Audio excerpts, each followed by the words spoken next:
दोस्तों नमस्कार, मैं हूं राजकुमार सिंह। आज बात करेंगे नए साल 2026 में होने वाले चुनावी संग्राम की। नया साल भारतीय राजनीति के लिए चुनावी चक्रव्यूह का साल साबित होने जा रहा है।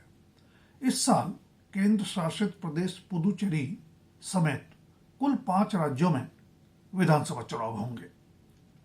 केंद्र में सत्तारूढ़ एनडीए की सत्ता 2 राज्यों में दांव पर होगी, जबकि विपक्षी गठबंधन इंडिया की सत्ता 3 राज्यों में दांव पर रहेगी। 2.5 साल में ही बिखरती दिख रही विपक्षी एकता उसके भविष्य पर भी सवालिया निशान लगा रही है। 2023 में बने इंडिया में बिखराव चंद महीने बाद ही शुरू हो गया था, जब जेडीयू और आरएलडी पाला बदलकर एनडीए में चले गए। 2024 के लोकसभा चुनाव में बीजेपी का 240 सीटों पर सिमट जाना बताता है कि अगर वैसा नहीं होता, यानी इंडिया में बिखराव नहीं होता, तो शायद नरेंद्र मोदी प्रधानमंत्री बनने की हैट्रिक नहीं कर पाते। पर उसके बाद विपक्ष के हिस्से में हार ही ज्यादा आई है।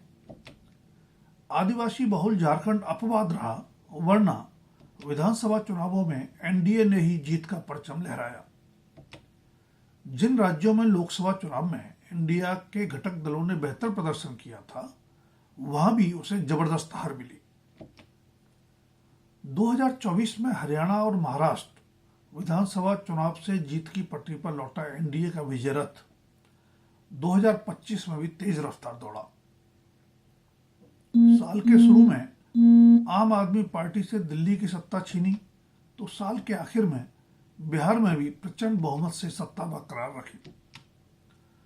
2026 नए सिरे से विपक्ष की परीक्षा लेगा। इस साल 4 राज्यों पश्चिम बंगाल, असम, तमिलनाडु, केरल तथा केंद्र शासित प्रदेश पुदुचेरी में विधानसभा चुनाव हैं। इन राज्यों की सत्ता में बदलाव राष्ट्रीय राजनीतिक परिदृश्य पर भी असर डालेगा, क्योंकि विधानसभाओं के गणित से संसद के उच्च सदन राज्यसभा में संख्या बल प्रभावित होगा। ध्यान रहे कि इसी साल राज्यसभा की 75 सीटों के लिए भी चुनाव होने हैं।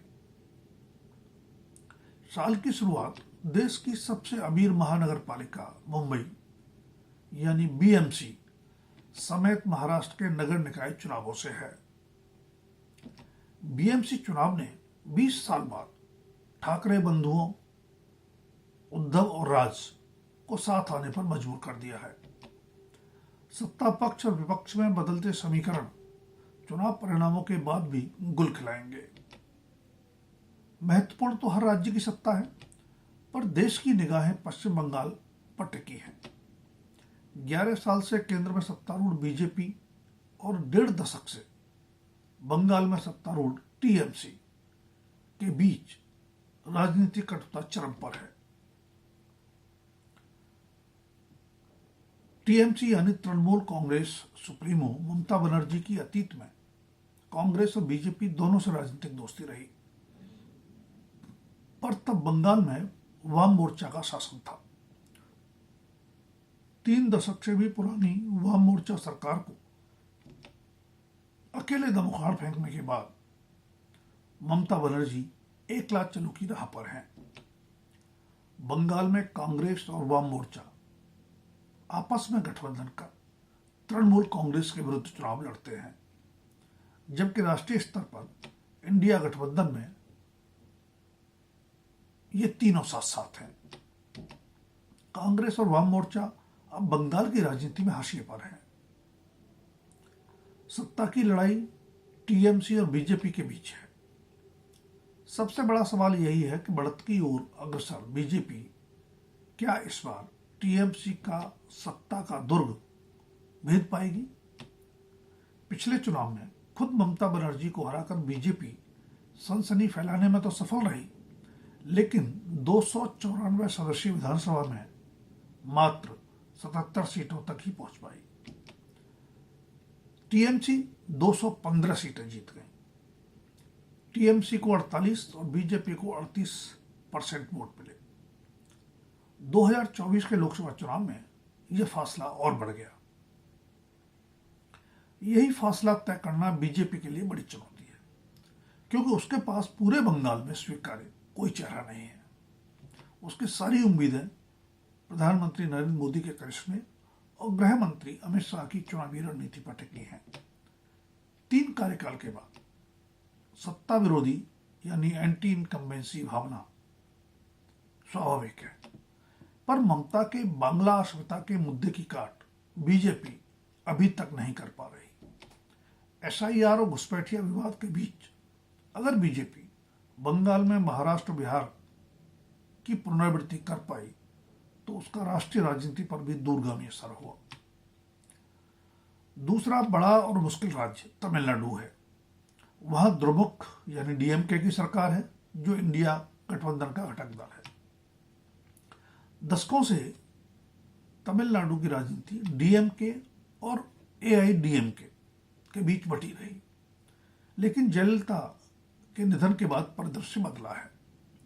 एआईडीएमके और अभिनेता विजय की राजनीतिक महत्वाकांक्षाओं के इर्द गिर्द बीजेपी चुनावी विषाद बिछाना चाहती है, पर किसी चमत्कार की खुशफहमी उसे भी नहीं है।